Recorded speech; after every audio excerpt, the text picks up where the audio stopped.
Hey, Chad Peterman here, your host of the Can't Stop the Growth podcast, a show that advances the home services industry and beyond. In this exclusive series, I've joined forces with Camp Digital to bring you powerful learnings that advance you and your business in the realm of all things marketing. Together, we bring content that empowers you to build a positive, healthy workplace for you, your people, and your bottom line. So let me officially pass the mic to Camp Digital for today's episode, chock full of insights that you can take and apply to your growth. Now listen and grow. At Camp Digital, we know that staying competitive is paramount. Whether you're a seasoned business owner or just starting out, this series provides you with the tools and knowledge to prepare and advance your home service business to thrive in this dynamic landscape. Today, we have the pleasure of sitting down with Logan Bergevin. He's the director of search at Camp Digital, and he leads a dynamic team dedicated to transforming digital marketing strategies for Camp Digital's clients in the home service industry.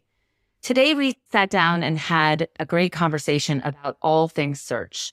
We touched on offline conversion tracking and why it's important. We talked about innovative ways to reach customers in today's challenging market. We talked about the KPIs that really matter and the ones that you should pay attention to, and some ways that you could improve campaigns and some outside-of-the-box campaigns that you could start implementing today. Enjoy this podcast, and thanks for listening. Well, I'm really excited about this episode. I get to sit down with Logan Bergevin from Camp Digital. He is the director of search. He has a ton of information to share with our audience. Welcome, Logan. Thank you so much for having me, Megan. Really excited to talk all things paid search with you today. Me too. All right, well, let's get into it. How did you even get into this industry?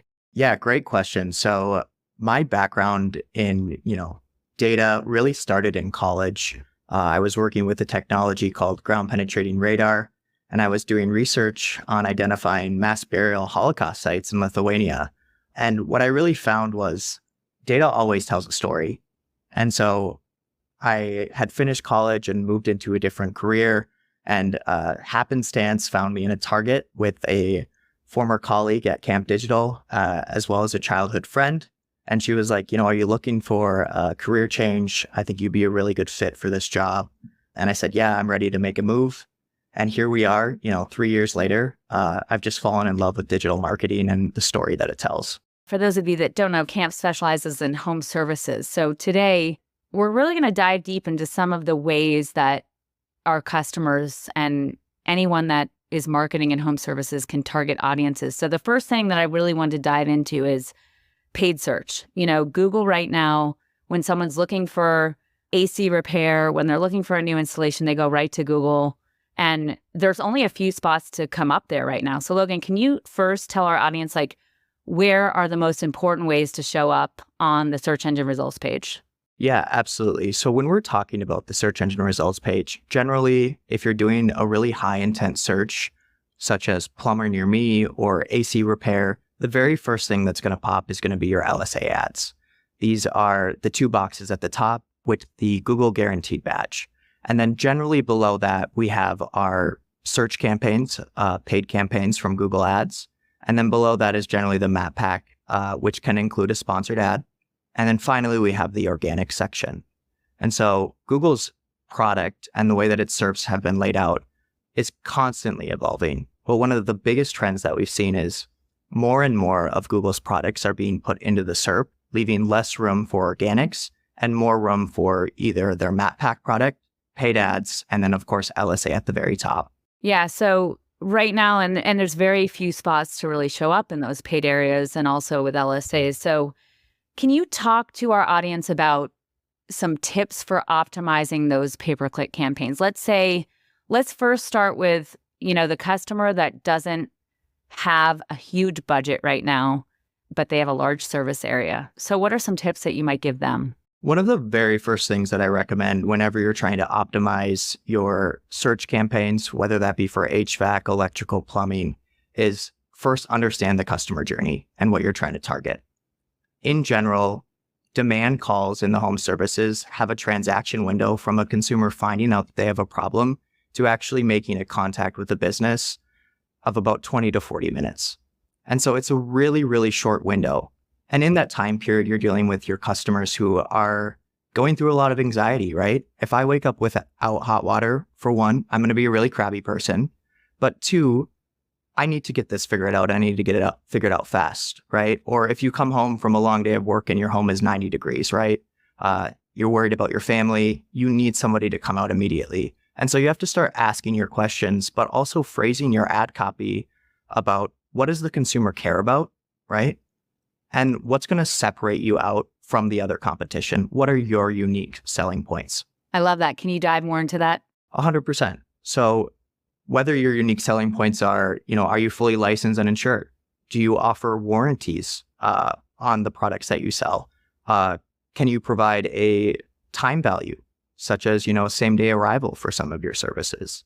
These are all things that consumers respond to and they want to know because, like I said, high anxiety situation, you're having somebody come into your home that you've never met before. And, being a Midwesterner, we're always going to tell you everything you want to know about us, about the location of where we live. And so for a lot of people, right, like this is something that's really uncomfortable. And so how do you build that trust in your ads while also kind of refining your ad copy to really ensure that it's relevant to what they're searching for? So the first suggestion you're saying is be a standout in those ads. Be a reason for someone to pick up the phone and give you a call. Yes, exactly. Right. What is going to separate you out? So would you suggest kind of doing also a competitor analysis? Absolutely. So competitor analysis can be great in understanding, what are they doing in their ads themselves, right? And it's always a good idea too to see, is there a headline that they're using that maybe you feel like you can refine or tweak? Or maybe they're offering a specific, $50 off coupon, or they're putting pricing into their model, right? Is that something that you want to look at doing?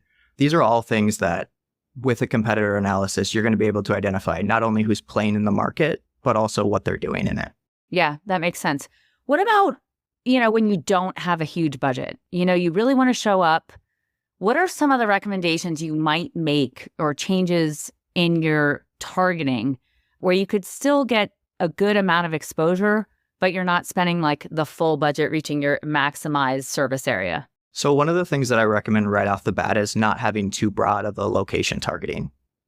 You're going to spread yourself way too thin if you've got, $100 a day and you're targeting a metro area of like 3.5 million people, right? You're just not going to get a lot of search impression share. But the other thing that I would really focus in on is your keywords that you're using. Are the keywords that you have in your campaigns, are they really high intent, low funnel keywords? There's many different types of keyword intent. There's informational. So when people are looking for information about a product or a service. There's commercial, which is a little lower in the buying funnel where they're starting to compare products and services. And then we have finally transactional keywords. And these are the ones that I recommend focusing in on because these have the highest intent, the most propensity to convert on. And that's really where you want your marketing dollars to go to. If you're using a lot of these other keyword types, you're probably wasting spend.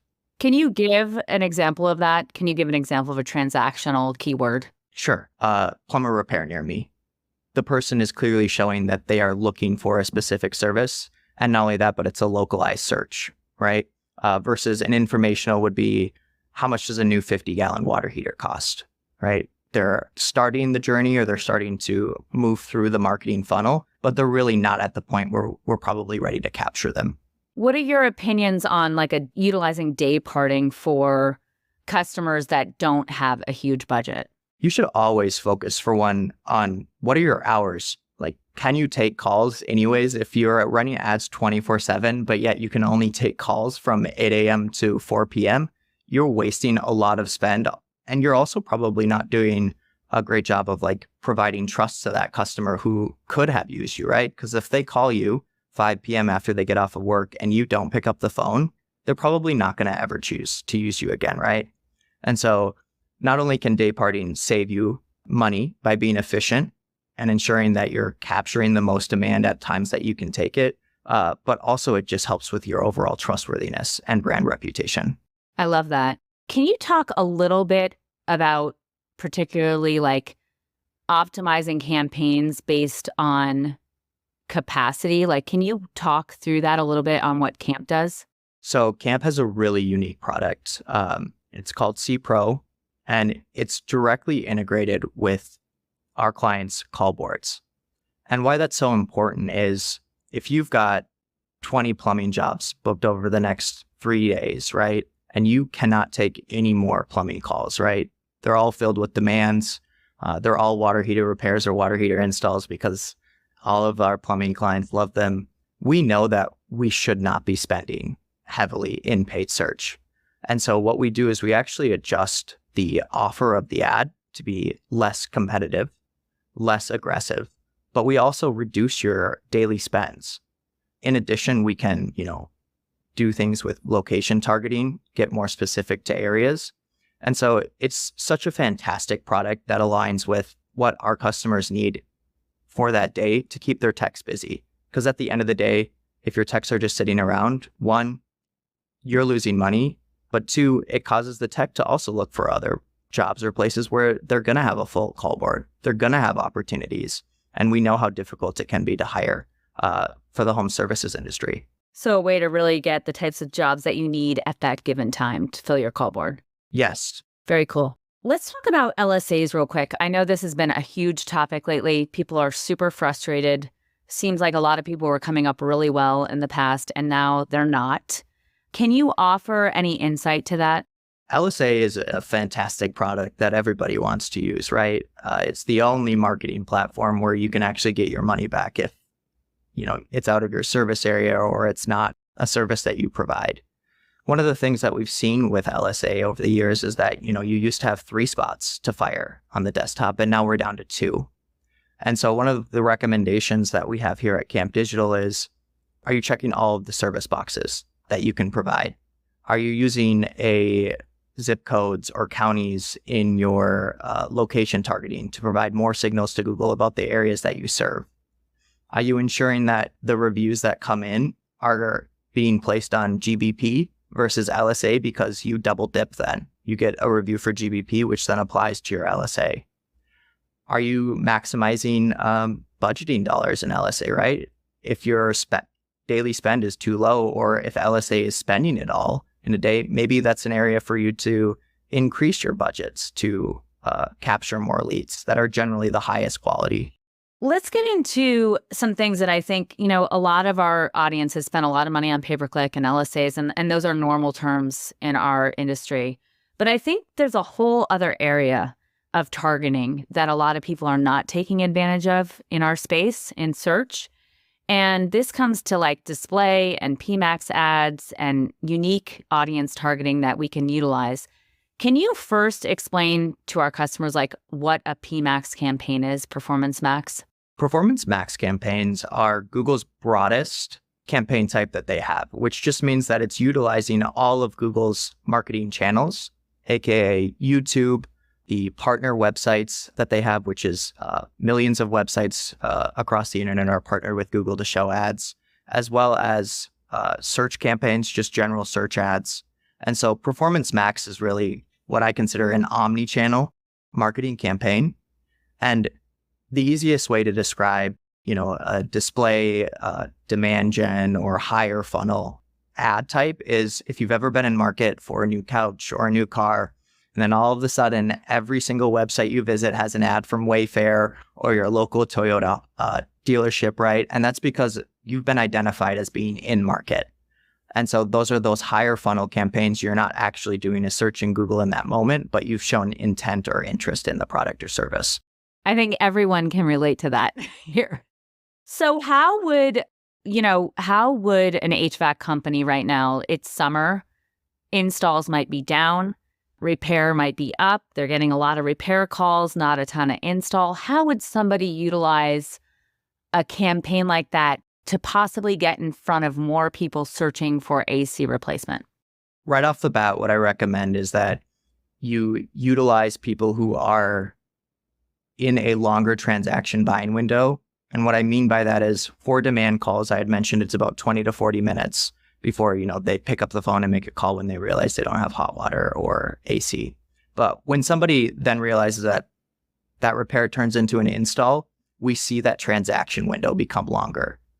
about 4 to 7 days because they want to get multiple quotes. They don't know if the first estimate was the best value for them.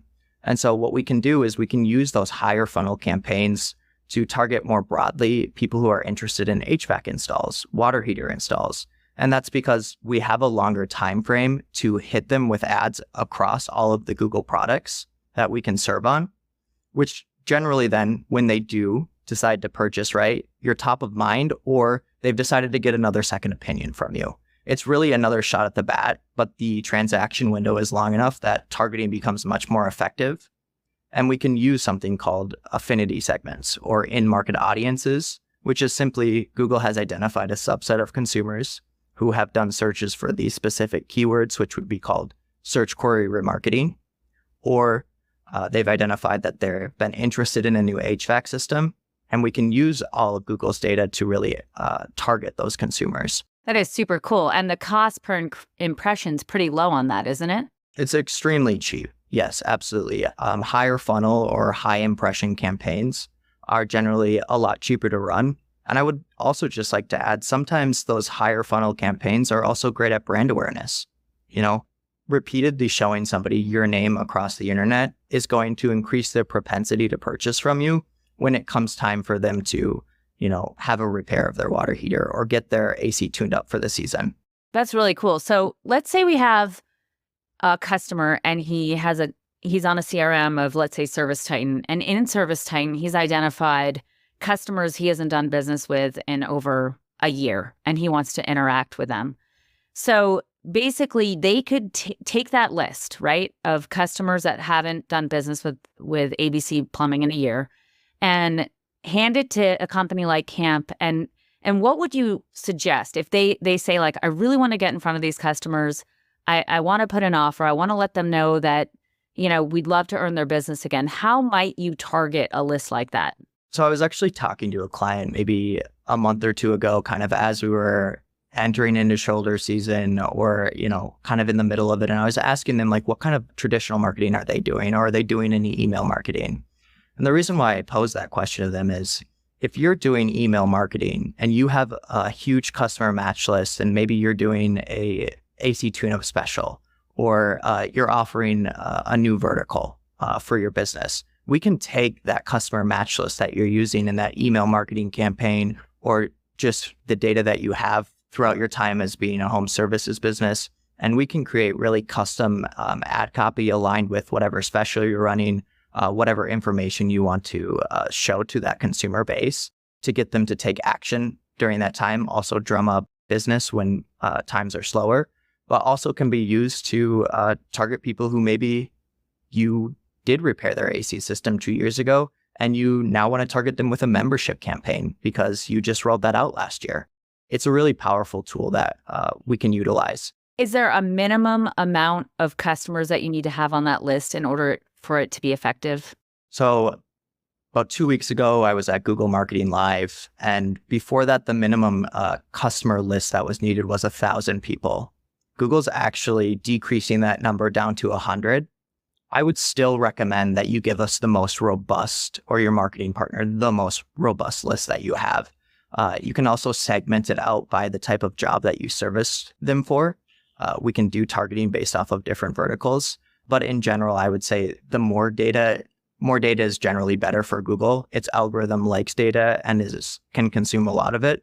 And so the more signals that you can feed about the type of consumer, their demographics to Google, the better the retargeting is going to be. I think that's really important because I think a lot of our customers are trying to interact with customer lists and they don't really know how to do it except for like a direct mail campaign.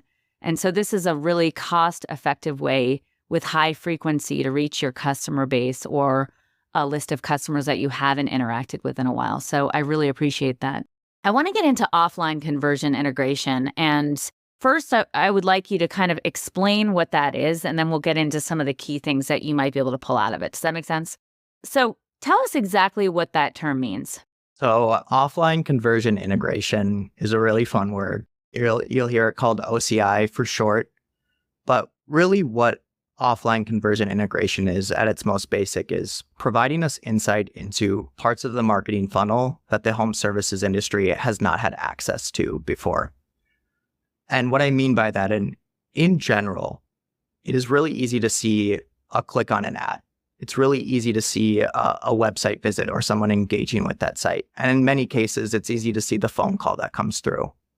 But after those steps, we start to lose insight into, was it a quality call? Was it a bookable lead? Was it a booked lead itself? And then importantly, right, did that lead turn into a transaction? Did you actually run that call for revenue? And offline conversion integration gives us insight into full marketing funnel attribution. It's a really exciting product. And all it's going to do is give us an ability to create more precise ad copy, understand keywords and the types of transactions that come off of them in a much broader view, and overall increase efficiencies throughout the home services industry as far as marketing spend goes. It's really cool. I saw an example of this where last month, like a pay-per-click campaign attributed $5,000 in ServiceTitan to, this, and all that was happening is the first click attribution was getting the diagnostic fee only, right? But later, when you actually looked into that, the customer came back like 12 different times, and what actually attributed from the pay-per-click campaign was over $300,000 of revenue. But if I'm a customer, if I'm a marketing person for a home service company, I'm looking at my CRM and I'm looking kind of the revenue each one of my campaigns brought in. And to me, a lot of them look like they're not performing because I'm not getting the full picture of what's going on with that account. So how would a customer set this up, whether it's with Camp or another agency that they're working with? Like, how would they get this data, which is so important right now to have, because it's really fact versus speculation on whether something's working or not?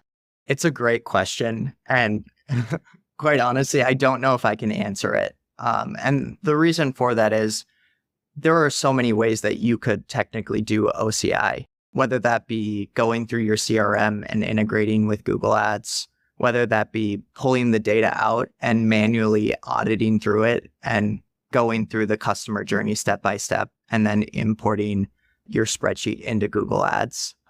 That's one way to do it. But it really is kind of dependent on what your technological level is at, right? Who your marketing providers are, and if they offer this as a service. And then two is there's a lot of refinement that goes into OCI and making sure that it's working properly. And so I'm sorry that I can't give you a more concrete answer, but there really are a lot of variables that go into OCI and ensuring that it's working properly and deduplicating some of the data points. Yeah, and I think that's an okay answer. I think the important thing that we want to get across in this is just the numbers aren't always what they seem. And if you don't have the full picture of performance, you really don't know. There's a whole offline conversions that are happening that your marketing dollars aren't getting credit for. Well, and I think, Megan, you brought up a really good point about like, what is the full customer journey, right? And so I often see on the accounts at Camp that are set up with OCI that their first interaction was 3 or 4 years ago. And it was from a paid click. And the interactions since then, have been through their Google business profile or have been through them coming directly to the site. And maybe that first encounter was off of a keyword for AC maintenance. But it's 3 or 4 years later that I then see a transaction come through for an AC install. And technically, that can all be attributed to their first digital touch point of paid search or organics or direct or whatever it is that we first captured them on. But providing that holistic view of a customer journey is extremely important, especially because the way that you input data into your CRMs, oftentimes we see customers' first touch point was the tech ran out for the repair, but then it turned into an install. Well, they're a repeat customer in some CRMs then. And so that install value actually gets applied to a repeat or existing customer versus the paid search campaign that it came off of or the organic campaign that it came off of. Yeah, great point. Let's get into reporting because you have these campaigns. I think what I see happen in this industry is people are confused. They're getting a lot of data thrown at them. They don't really have time to sift through all of it. companies are providing more and more and more data, but what's the meaningful data? What's the takeaway data? So if you could offer some KPIs, some reporting things that our customers, that this audience should be looking at to see, the key performance indicators in search, I think that could be really helpful. When I go into a Google Ads or a Microsoft Ads account, there's a few key performance indicators that I'm looking at. The first one being, what's our cost per conversion? And depending on how your Google Ads system is set up, and generally in the home services this applies, is a conversion is a phone call, a lead form, a chat ended, or maybe a schedule engine booking, right? The contact with your business. We want to see a cost per conversion across almost all verticals and locations of around $80 to $100 at Camp Digital.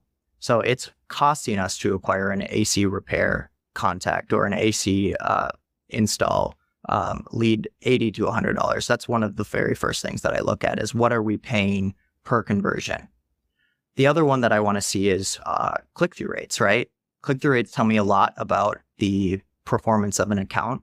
And that's because click-through rates tell me, is the ad relevant to what the consumers are searching for? If I type in water heater repair and I get shown a sump pump repair ad, I am not having very good relevancy, right? It's not the product or the service that I'm looking for. But it also indicates to me whether or not the overall ad copy is resonating with what consumers are looking for, right? Maybe it's not. Maybe I'm not including the value adds or the unique selling proposition or the time values that I should be using in that ad copy. And that's a really good place to look. In general, industry average in the home services is a 1.5% click-through rate. We really shoot for 2% or higher. And that can kind of gauge, like, are there specific ad groups too that I need to look at? It's not always looking at things from a campaign level. Sometimes you have to dig in one step further and actually look, is it my plumbing repair ad? Is it my sump pump ad? Is it my water heater repair ad? What is your opinion on, amount of budget you should be put towards a branding campaign? So, for your business versus search terms. My recommendation in general, and this is Cam's recommendation as well, is you do want to put money towards your brand, right? You don't want to have really low, what we call search impression share on your branded ads. And that's because Google's going to give you a discount because it knows it's you, right? And so you're going to be paying a really low cost per conversion. You're going to have a really high conversion rate on your branded. But what it's doing is it's a defensive play. And it's a defensive play because other people, keywords are what I like to call democratic. Everybody can bid for whatever keywords that they want. You may not necessarily be able to use it in ad copy because it's copyrighted or trademarked, but keywords, anybody can use your name. Anybody can use other businesses' names. And so by having a search branded campaign that gets fairly high search impression share, you're really protecting yourself against other competitors because Google knows it's you. They're going to place you closer to the top and they're going to give you a discount on your name. Awesome. Thanks for that. What are some of your favorite ways to dig into data outside of what your agency is offering for a reporting dashboard? Like what are some of the ways you dig into accounts besides looking at the MCZ? I do truly think that Google Ads is a great platform, but inside of Google Ads, they have their own reporting tools.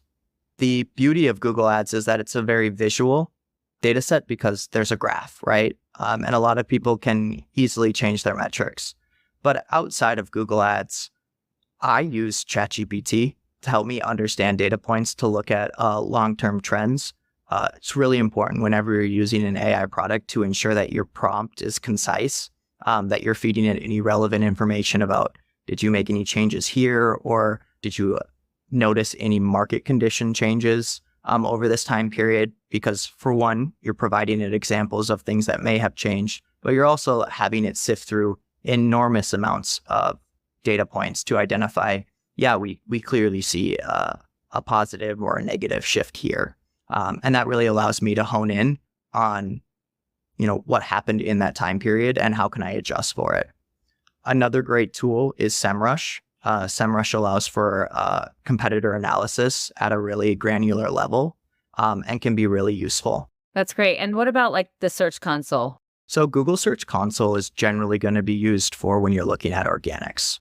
Google Search Console is a fantastic tool that Google provides. Really gives you insight into organically, what are you firing for? How many impressions are you getting?